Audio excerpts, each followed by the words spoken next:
Hello good morning everyone. Madhya Pradesh के daily current affairs में बात करेंगे आज 15 अक्टूबर के सारे महत्वपूर्ण करंट अफेयर्स के बारे में। और कल दो प्रश्न हमने पूछे थे कि मध्य प्रदेश में लोक अदालत की शुरुआत 13 अप्रैल 1986 को हुई। राज्य में लोक अदालत का आयोजन सर्वप्रथम कहाँ हुआ था। तो एक और प्रश्न था, मध्य प्रदेश राज्य किस खनिज की दृष्टि से समृद्ध नहीं है। तो इन दो प्रश्नों का जो जवाब है वो रोहित विश्वकर्मा ने दिया है। इन्होंने बताया कि मध्य प्रदेश में लोक अदालत की शुरुआत 13 अप्रैल 1986 को हुई थी और राज्य में लोक अदालत का आयोजन सर्वप्रथम छिंदवाड़ा में हुआ था। ये भी छिंदवाड़ा में नहीं हुआ था, तब छत्तीसगढ़ भी मध्य प्रदेश का हिस्सा हुआ करता था। और छत्तीसगढ़ का जो बिलासपुर है, ठीक है, ध्यान रखिए, छत्तीसगढ़ का जो बिलासपुर है वहां पर पहली लोक अदालत का आयोजन किया गया था। उच्च न्यायालय की स्थापना 1 नवंबर 1956 को जबलपुर में हुई थी। तो ये भी फैक्ट पूरा सही नहीं है।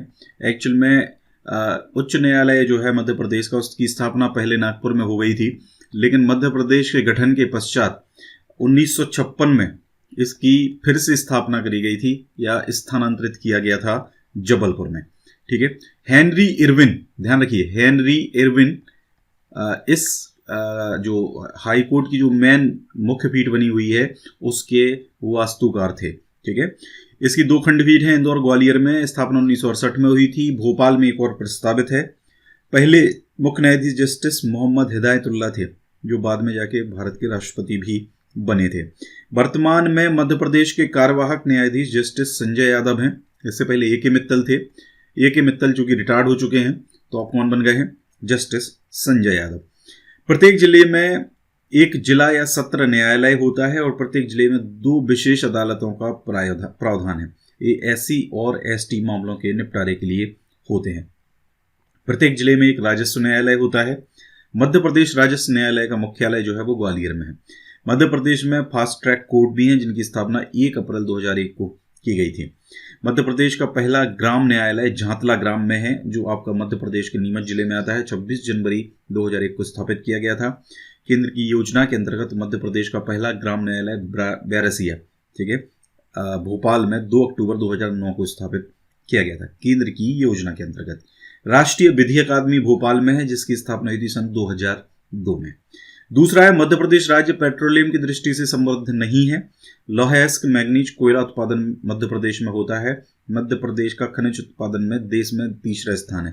ये खनिज उत्पादन की दृष्टि से अगर हम बात करें तो मध्य प्रदेश का जो स्थान है वो चौथा है एक्चुअल में। ठीक है, अगर बुक्स की माने तो ये स्थान चौथा है। ठीक है, बाकी ये क्या होता है कि हर बार का जो आर्थिक सर्वेक्षण आता है, तो आर्थिक सर्वेक्षण में ये एग्जैक्ट डेटा पता चलता है कि एक्चुअल में इस साल मध्य प्रदेश में खनिज की क्या स्थिति है। ठीक है, आगे संजय दांगी ने भी इसका अच्छा आंसर किया है, ये भी आप पढ़ सकते हैं। और पूरा इन्होंने बताया है। खनिज में अगर बात करते हैं तो मध्य प्रदेश राज्य पेट्रोलियम खनिज की दृष्टि से समृद्ध नहीं है। खनिज संसाधनों की उपलब्धता की दृष्टि से मध्य प्रदेश का देश में चौथा स्थान है। ठीक है, वर्तमान में मध्य प्रदेश में 8 प्रकार के खनिजों का उत्पादन किया जा रहा है। हीरा, तांबा, मैग्नीज उत्पादन में मध्य प्रदेश का देश में प्रथम स्थान है। लौह अयस्क की बात करें तो धारवाड़ क्रम की चट्टानों में पाया जाता है। मैग्नेटाइट सबसे उत्कृष्ट कोटि का लौह अयस्क होता है। ठीक है, सबसे अच्छा जो होता है वो, मतलब इसमें जो कार्बन की मात्रा है वो सबसे अच्छी होती है, सबसे ज़्यादा होती है। मध्य प्रदेश के जबलपुर में सबसे अधिक, मंडला बालाघाट में लौह अयस्क मिलता है। मैग्नीज की अगर बात करें तो मध्य प्रदेश में मैग्नीज का सर्वप्रथम उत्खनन 1880-90 में कटनी में गौसलपुर है खदान, और जबलपुर का जो सिहोरा है यहाँ पर हुई थी। एशिया महाद्वीप की सबसे बड़ी मैग्नीज की खुली खदान बालाघाट जिले के भरबेली में है। मध्य प्रदेश में बालाघाट, झाबुआ एवं छिंदवाड़ा प्रमुख मैग्नीज उत्पादक जिले हैं। बालाघाट को मैग्नीज नगरी कहा जाता है। प्रदेश से मैग्नीज का निर्यात अमेरिका, ब्रिटेन, जर्मनी और रूस को किया जाता है। कोयले की बात करें, कोयले के उत्पादन में मध्य प्रदेश चौथे स्थान पर है। मध्य प्रदेश में बिटुमिनस प्रकार का कोयला मिलता है। गाइस, एक चीज़ और मैं आपको बताऊं, प्लीज़ एग्जैक्ट कॉपी मत किया करें आप किसी भी बुक से, है ना। अपनी भाषा में इसको लिखने की कोशिश किया करें। मेरा वही उद्देश्य है कि आप लिखने का तरीका अच्छा सीखें। ये एज इट इज़ वर्डवाल से कॉपी पेस्ट किया हुआ है पूरा डेटा, है ना। तो इस चीज़ को थोड़ा सा याद रखें। मध्य प्रदेश में मध्य भारत जो है वो विंध्य प्रदेश कोयला क्षेत्र, सतपुड़ा क्षेत्र जो हैं वो मध्य प्रदेश के प्रमुख कोयला उत्पादक क्षेत्र हैं।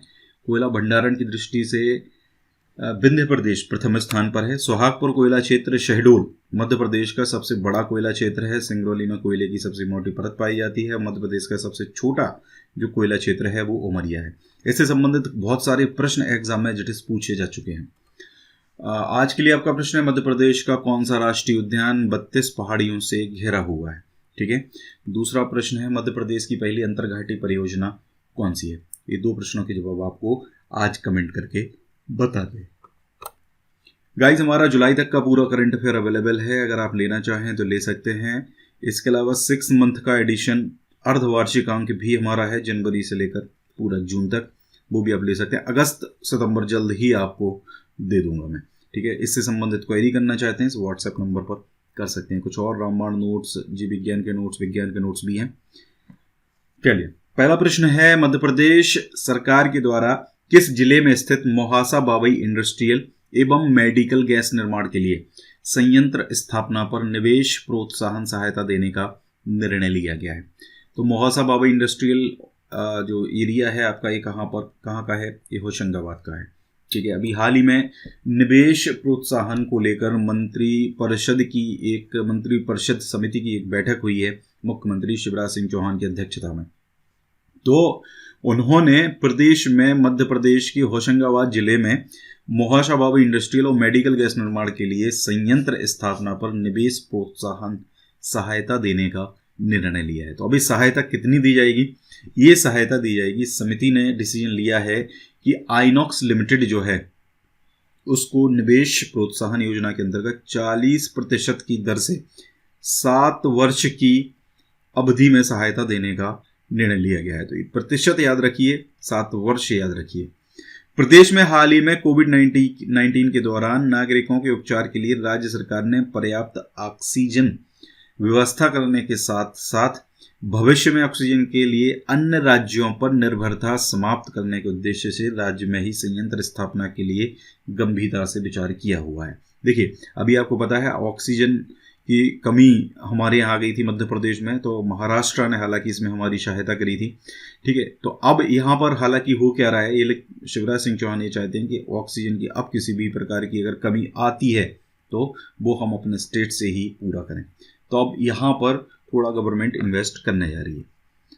नेक्स्ट है हमारा, राज्य शासन द्वारा अटल आश्रय योजना के अंतर्गत प्रदेश में जो कमजोर आय वर्ग और निम्न आय वर्ग के हितग्राही हैं उनको भवन एवं भूखंड विकास के लिए शासकीय भूमि रियायती दर पर उपलब्ध कराने संबंधी प्रकरणों में विचार करने के लिए, यानी कि उनको मतलब इस प्रकार के जो लोग हैं जिनकी आय कम है या निम्न आय वर्ग के जो हितग्राही हैं उनको जो गवर्नमेंट की ज़मीन है वो गवर्नमेंट की ज़मीन बहुत सस्ती कीमतों पर प्रोवाइड कराई जा रही है, ठीक है। इस चीज़ पर विचार करने के लिए मंत्री परिषद समिति का पुनर्गठन किया गया है। इस समिति में वाणिज्य कर वित्त योजना आर्थिक और सांख्यिकी मंत्री जगदीश देवड़ा, नगरीय विकास और आवास मंत्री हैं भूपेंद्र सिंह, राजस्व परिवहन मंत्री हैं गोविंद सिंह राजपूत, ठीक है। इन 3 लोगों को यहाँ पर मतलब इस समिति में शामिल किया गया है। राज्य सरकार की अफोर्डेबल हाउसिंग स्कीम में हाउसिंग प्रोजेक्ट के तहत 5 अगस्त 2013 को मंत्री परिषद से मंजूरी मिलने के बाद ग्वालियर विकास प्राधिकरण ने गरीबों के लिए 33.29 करोड़ की अटल आश्रय योजना तैयार की थी, ठीक है। तो आपको ये समझ में आ जाएगा कि अटल आश्रय योजना एक्चुअल में ग्वालियर में तैयार करी गई थी, ठीक है। तो ये भी आप ध्यान रख लीजिए। अगला प्रश्न है, हाल ही में प्रधानमंत्री ने किसके सम्मान में 100 रुपए के सिक्के का अनावरण किया है? तो प्रधानमंत्री नरेंद्र मोदी ने विजया राजे सिंधिया, राजमाता के नाम से ये जानी जाती हैं, इनके सम्मान में, ठीक है, एक 100 रुपए के सिक्के का अभी हाल ही में अनावरण किया है 12 अक्टूबर को, ठीक है। ध्यान रखिए 12 अक्टूबर को राजमाता विजया राजे सिंधिया की 100वीं जयंती पर, ठीक है, 100वीं जयंती यानी कि शताब्दी मतलब जन्म समारोह इनका मनाया गया था। इसमें 100 रुपए के सिक्के का अनावरण किया है। नई दिल्ली में एक वर्चुअल कार्यक्रम में मोदी ने इस सिक्के को देश को समर्पित किया है। सागर में इनका जन्म हुआ था, ध्यान रखिए जन्म कहाँ हुआ था इनका? सागर में। और जो जीवाजी राव सिंधिया थे, जीवाजी राव सिंधिया, ठीक है, इनकी पत्नी थी ये, ठीक है, ध्यान रखिए। एक बहुत बेसिक परिवार से थी, मतलब ऐसा नहीं था कि किसी बहुत बड़े राजघराने से ये थी। जीवाजी राव सिंधिया की पत्नी थी, माधव राव सिंधिया की ये माता थी, अभी ज्योतिरादित्य सिंधिया की ये दादी हैं। पहले कांग्रेस में थी, बाद में इन्होंने बीजेपी को ज्वाइन कर लिया था, ठीक है। जनसंघ जो था, जनसंघ की भी एक सदस्य रही थी, जनसंघ जो बनाया गया था उसकी सदस्य ये थी। पूरा नाम था इनका लेखा देवेश्वरी देवी। ध्यान रखिए, इस प्रकार का जो प्रश्न है वो एग्जाम में पूछा जाता है। इनके वास्तविक नाम जो होते हैं उनसे प्रश्न एग्जाम में बनते हैं। ये ग्वालियर की राजमाता के रूप में लोकप्रिय थी। कई दशकों तक जनसंघ और भारतीय जनता पार्टी की सक्रिय सदस्य भी रही हैं। गुना लोकसभा सीट से सांसद भी चुनी गई थी, ठीक है। एक और चीज यहाँ पे याद रखें, मृदुला सिन्हा, मृदुला सिन्हा जो हैं, मृदुला सिन्हा एक प्रसिद्ध हिंदी लेखिका हैं। इन्होंने इनकी जीवनी लिखी हुई है, ठीक है, मतलब बायोग्राफी जिसको हम कहते हैं वो लिखी हुई है। किस नाम से लिखी हुई है? ये नाम है इसका एक रानी ऐसी भी। ध्यान रखिए, एक रानी ऐसी भी। ये जीवनी किसने लिखी हुई है? मृदुला सिन्हा ने लिखी हुई है। अगला प्रश्न है, हाल ही में बांद्रा वन में लगने वाले मेले को स्थगित कर दिया गया है। यह मेला किस जिले में आयोजित किया जाता है? देखिए, बांद्रा वन जो है ये नर्मदा और तवा नदी जो है, ठीक है, नर्मदा और तवा नदी का जो संगम है जहाँ पर होता है वो बांद्रा वन ही है। वहाँ पर एक बहुत बड़ा मेला आयोजित किया जाता था नवंबर में, ठीक है, लेकिन इस मेले को कोरोना के कारण अभी स्थगित कर दिया गया। तो ये कहाँ पर है बांद्रा वन? ये आपका होशंगाबाद जिले में आता है। कार्तिक पूर्णिमा पर इस मेले का आयोजन किया जाता है नर्मदा तवा नदी के संगम स्थल बांद्रा वन में। 30 नवंबर को इसकी शुरुआत होनी थी, लेकिन इस मेले को स्थगित कर दिया गया है कोरोना महामारी के कारण। देखिए, जितने भी मेले हैं अभी बहुत सारे मेले हैं वो स्थगित कर दिए गए हैं। तो सारे जो मेले हैं उनके बारे में मैं आपको बता रहा हूँ, तो आपका एक तरीके से स्टैटिक जीके 20 के साथ कवर हो जाता है, ठीक है। दूसरी चीज, इसके अलावा सूरज कुंड मेला भी लगता था और सार्वजनिक स्थान पर, मतलब पर्वों पर सार्वजनिक स्नान पर प्रतिबंध भी लगाया गया है, ठीक है। होशंगाबाद से 8 किलोमीटर दूर बांद्रा वन में हर साल कार्तिक पूर्णिमा पर मेला लगता है। इस दिन संगम पर स्नान करने का महत्व होता है। कार्तिक पूर्णिमा पर लगने वाला यह मेला 4 दिनों तक चलता है। देखिए, ध्यान रखिए, 4 दिवसीय मेला है, ठीक है, कितना? 4 दिवसीय मेला है, कार्तिक पूर्णिमा पर लगता है, ठीक है। ये सारी चीजें ध्यान रखिए। और कहाँ लगता है, ये सारे प्रश्न एग्जाम में बनते हैं। गाइस, ये पूरा था हमारा आज का वीडियो पे कमेंट्स बहुत कम आने लगे हैं। वीडियो को ज़्यादा से ज़्यादा शेयर करिए, बहुत कम शेयर कर रहे हैं आप लोग। और वीडियो अच्छा लगता है तो लाइक ज़रूर करिए। Thank you very much.